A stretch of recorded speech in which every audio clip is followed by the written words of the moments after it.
Bonjour et bienvenue dans un nouvel épisode de Comics Code, un épisode dans lequel on va passer en revue de manière exhaustive et totalement subjective les comics à paraître en décembre 2023 chez Panini Comics. On verra les sorties des autres éditeurs dans une prochaine vidéo. Comme d'habitude, si vous remarquez des erreurs ou des oublis, n'hésitez pas à me le signaler dans les commentaires, c'est aussi fait pour ça. Et comme on est en fin d'année, on a un programme nettement moins chargé que les mois précédents, quoique. En fait, en décembre, toutes les nouveautés Panini sortiront le même jour, à savoir le mercredi 6 décembre. Et malgré tout, pour cette seule journée, Panini a réussi à inscrire au programme 24 titres. Ah ben, jusqu'au bout, Panini, ils sont à fond. Mais la seule question qui va ici, c'est trouvera-t-on des choses intéressantes parmi ces 24 nouveaux titres ? Et c'est ce qu'on va voir tout de suite. Commençons par les 100% Marvel du mois avec un gros paquet de nouveautés. Dans les nouveaux titres de la collection, il y a le tome 1 de la nouvelle série Deadpool par Alyssa Wong et Martin Coccolo. Il s'est passé un peu plus de 2 ans depuis la parution française du dernier tome de la précédente série, celle écrite par Kelly Thompson. J'imagine donc que les fans du personnage seront ravis de son retour en librairie. Comme je ne fais pas partie des fans en question, j'en attendais à peu près rien et finalement, après lecture, c'est plutôt pas mal. Alyssa Wong signe un pur récit d'action, avec dans le rôle principal Deadpool chargé d'exécuter un personnage célèbre afin d'être accepté au sein d'une société secrète de tueurs, et on retrouve autour de lui divers personnages assez peu recommandables et qui lui souhaitent pas vraiment du bien. Franchement, même sans être fan du personnage, ça se lit assez bien, c'est très rythmé, et au dessin, Martin Coccolo apporte tout le dynamisme nécessaire pour que ça fonctionne. Bon, de là vous conseillez l'achat, faut peut-être pas exagérer non plus, mais si jamais il vous passe entre les mains, vous pourriez être tenté d'y jeter un œil.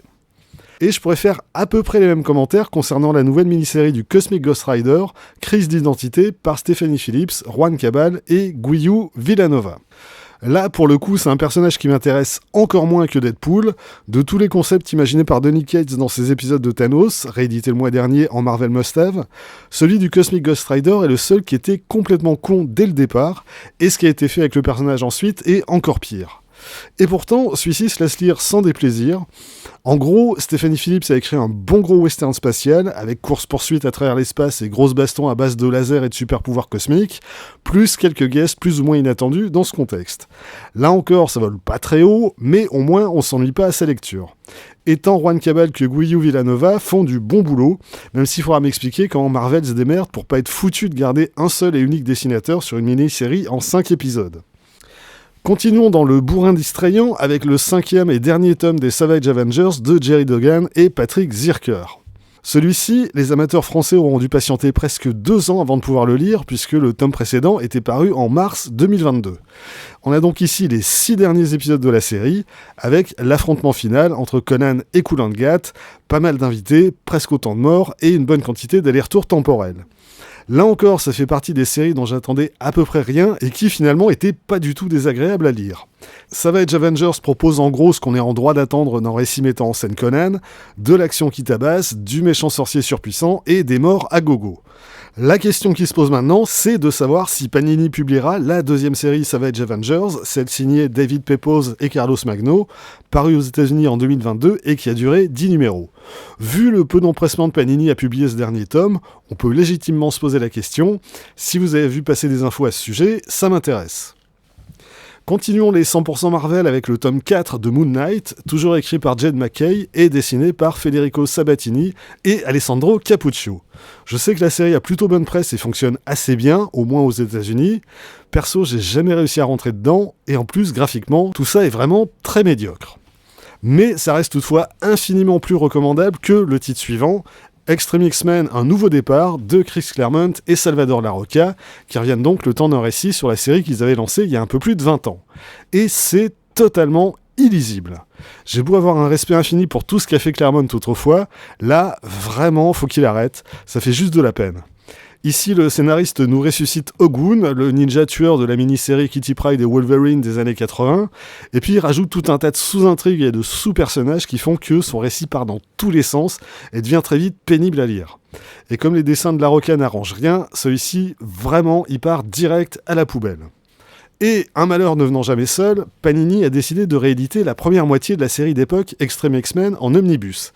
Et là, je me pose très sérieusement la question, qui a envie de lire ou de relire ça en omnibus à 80 balles ? Déjà à l'époque, la série avait à peu près aucune espèce d'intérêt, Claremont n'avait clairement plus rien à apporter à la franchise, et Extreme X-Men c'était juste un lot de consolation que lui avait refilé Marvel au moment où il confiait la série X-Men à Grant Morrison et Uncanny à Joe Casey. Donc vraiment, qui a envie d'acheter un omnibus Extreme X-Men aujourd'hui en 2023 ? Très sérieusement, si c'est votre cas, ça m'intéresse vraiment d'avoir votre retour sur cette série parce que c'est quelque chose qui m'échappe totalement. Revenons au 100% Marvel avec les revues du mois, à commencer par le 24e et dernier numéro de Marvel Comics, qui sera relancé au numéro 1 le mois prochain. Au sommaire, on aura le dernier numéro de Thor par Torunn Grønbekk et Sergio Davila, ainsi que les épisodes 24 à 26 d'Amazing Spider-Man par Zeb Wells et John Romita Jr., avec les dernières révélations sur ce qui est arrivé à Mary Jane avant le début de la série. Et là, même si vous attendez au pire, je suis pas sûr que vous soyez prêts. Rajoutez à ça la mort d'un certain personnage et un one-shot qui lui est consacré, Fallen Friend, et vous aurez le sommaire complet de ce numéro dont je conseille vraiment pas la lecture.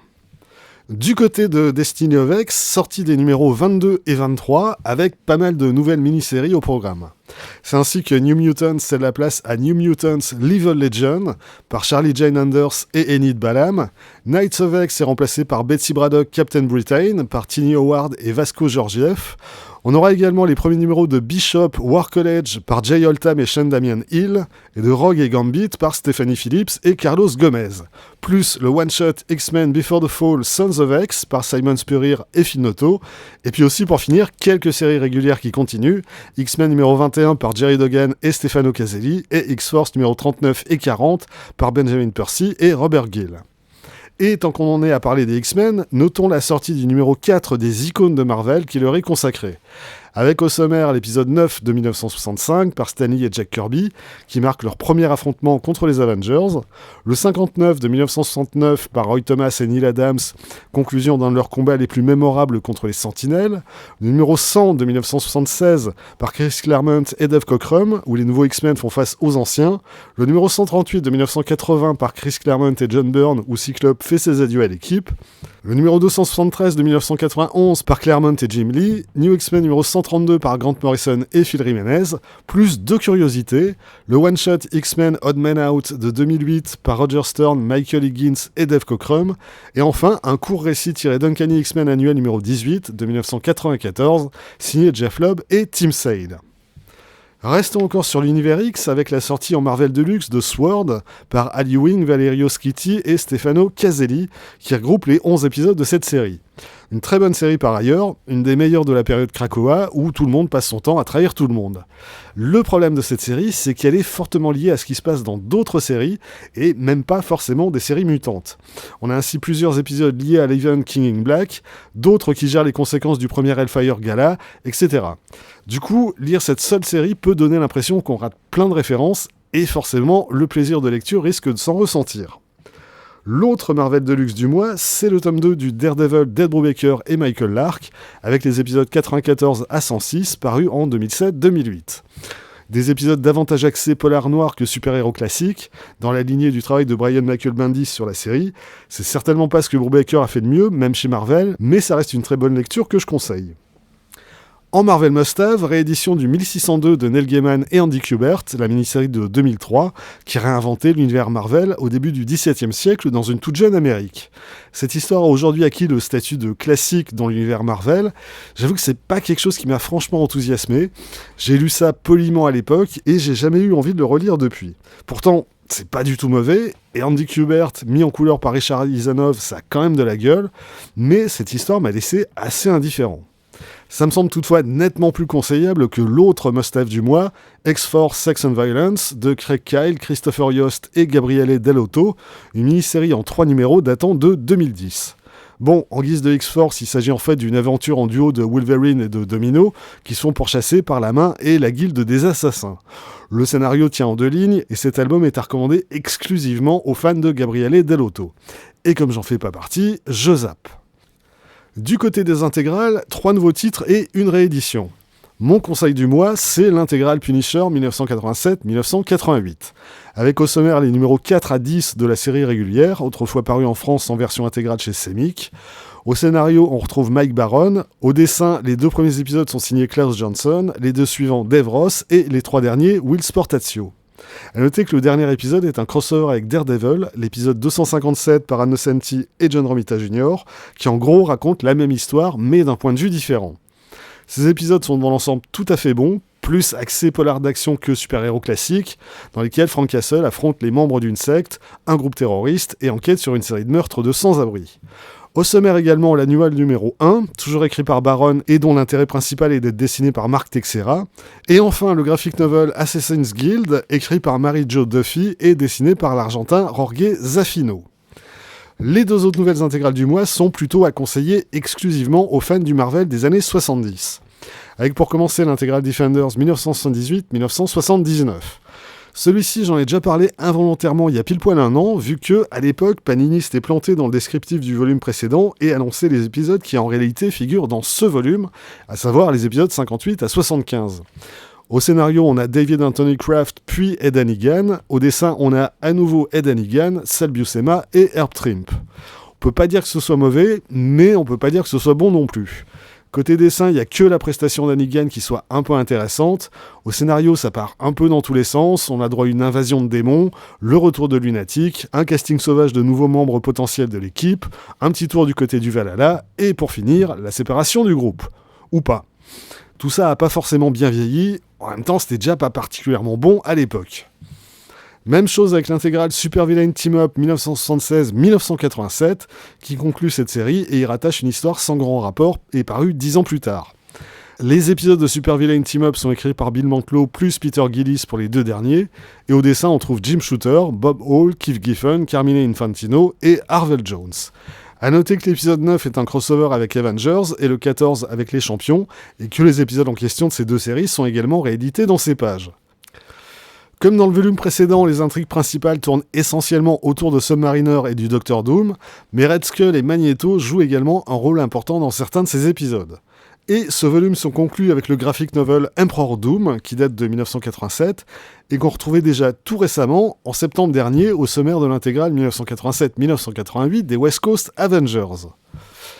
Dernière intégrale au programme du mois, la nouvelle édition de l'intégrale 1969 des Fantastic Four, évidemment par Stan Lee et Jack Kirby, avec au sommaire les épisodes 82 à 93. On approche de la fin du duo Lee-Kirby, c'est pas la période la plus faste pour la série, mais on est encore sur des épisodes assez réussis, avec notamment l'arrivée de Crystal au sein de l'équipe en remplacement de Sue, les FF prisonniers de Doom en Latverie, le retour de l'homme taupe, ou la chose capturée par des Skrulls qui se prennent pour des gangsters des années 20. Ça reste une chouette époque, et même plus d'un demi-siècle plus tard, ça vaut le coup de les lire.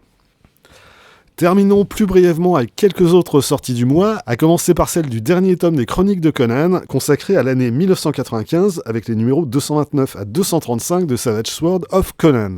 C'est la fin d'une époque et d'un magazine lancé en 1974, soit un peu plus de 20 ans plus tôt.